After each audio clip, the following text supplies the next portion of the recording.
আমাদের মাঝে উপস্থিত আছেন টাঙ্গাইলের আরেক কৃতি সন্তান, টাঙ্গাইল জেলা বিএনপির সংগ্রামী সাধারণ সম্পাদক জননেতা অ্যাডভোকেট ফরহাদ ইকবাল। আমাদের মাঝে উপস্থিত আছেন এইমাত্র যিনি বক্তব্য দিয়ে গেলেন টাঙ্গাইল থেকে বারবার নির্বাচিত কাউন্সিলর জননেতা মেহেদী হাসান আলিম সহ অসংখ্য নেতৃবৃন্দ। আর আমার সামনে আছেন আমার হুগরা ইউনিয়নের প্রিয় ভাইরা। সকলকে সালাম এবং শুভেচ্ছা জানিয়ে অতি সংক্ষেপে দু একটি কথা নিবেদন করতে চাই, কারণ বক্তব্যের সময় আমাদের গানের সেই অনুষ্ঠানে বক্তব্য আপনাদের ভালো লাগবে না। আমি শুধু বলতে চাই, অনেক দিন পর, ধরতে গেলে 17 বছর পর এইভাবে এত বড় একটা অনুষ্ঠানে আমরা আজকে কথা বলতে পারছি।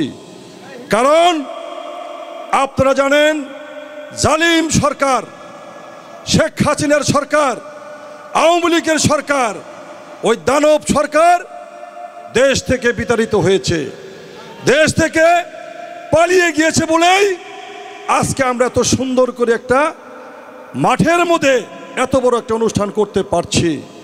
আপনারা দেখেছেন দীর্ঘ 17 বছর পুলিশের যে অত্যাচার, অন্যায় অত্যাচার করে আমাদের নেতাকর্মীদের ঘরে থাকতে দেয় নাই, আমাদেরকে কারাগারে থাকতে হয়েছে, আমাদেরকে পালিয়ে থাকতে হয়েছে। আজকে দানব সরকারের পতনের পর আমরা এত খোলা মাঠে সুন্দর করে একটা অনুষ্ঠান করছি। এই জন্য মহান আল্লাহ তাআলার কাছে আমরা ধন্যবাদ জানাচ্ছি, আল্লাহ তাআলার কাছে আমরা অনেক অনেক কৃতজ্ঞতা প্রকাশ করছি। আমরা বলতে চাই, আমাদের হুগরা ইউনিয়নে অনেক আওয়ামী লীগের লোক অনেক কুটুর কাটুর করেছে। আপনারা যেটা দেখেছেন, বিগত চেয়ারম্যানের অত্যাচার আপনারা দেখেছেন। চেয়ারম্যান নির্বাচনে এমপির সাথে আমার চ্যালেঞ্জ হয়েছিল। এমপি আমাকে পৌর উদ্যানে বলেছিল, আজগার তুমি হুগরা ইউনিয়নে যাও না, আমরা যে কোনো বিনিময় হোক তোফাকে চেয়ারম্যান বানাবো, আমার চ্যালেঞ্জ রইল। আমি বললাম, আপনাদের কাছে আমি চ্যালেঞ্জ ছুড়ে দিলাম, এইবার আমাদের মৃত্যু হবে কিন্তু আমরা তুহিনকে চেয়ারম্যান বানাবো। আমরা কিন্তু তুহিনকে চেয়ারম্যান বানাতে আমরা সমর্থন হয়েছিলাম।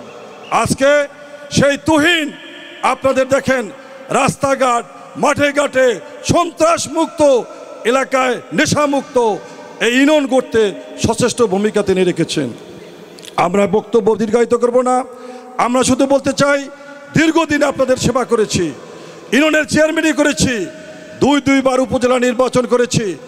উপজেলা নির্বাচনে আপনারা আমাকে বিপুল ভোটে নির্বাচিত করেছিলেন, কিন্তু এই দানব সরকার আমাদের রেজাল্টকে পাল্টিয়ে দিয়েছে। আমি বলতে চাই, যতদিন জীবিত আছি আপনাদের এই ভালোবাসায় সিক্ত হয়ে থাকতে চাই, আপনাদের পাশে থাকতে চাই, যত মৃত্যুর আগ পর্যন্ত যেন আপনাদের সেবা করতে পারি, এই আশাবাদ ব্যক্ত করে আমি আমার বক্তব্য শেষ করছি। খুদা হাফেজ। বাংলাদেশ জিন্দাবাদ। আগামী দিনের রাষ্ট্রনায়ক তারেক রহমান জিন্দাবাদ, খালেদা জিন্দাবাদ, শহীদ রাষ্ট্রপতি জিয়াউর রহমান অমর হোক। ধন্যবাদ সবাইকে।